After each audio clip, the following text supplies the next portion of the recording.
আমরা সব সব রান্নাবাড়ি করছে, মোটামুটি রান্না হয়ে গেছে। এদিকে নাচছে, এদিকে রান্না হচ্ছে।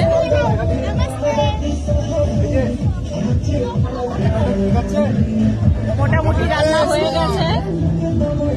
মটন ভাত আর কি হলো, মটন ভাত আর কি ডিমের কারি, হাঁসের ডিমের কারি, ভেজ পকোড়া। এখন ওই আরেকটা ডিশ হচ্ছে।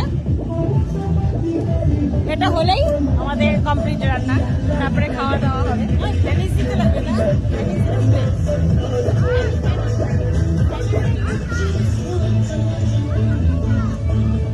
পেছনে সব নাচ হচ্ছে, সব পুরো গান বাজিয়ে নাচছে। আর আমাদের এই যে উপরে দেখাচ্ছি, এই যে উপরে কুল গাছ, এই যে সব কুল নিয়ে আসা হয়েছে। এই চলো খেলি, মাথার উপরে কুল গাছ, কুল পাড়া হচ্ছে আর খাওয়া হচ্ছে।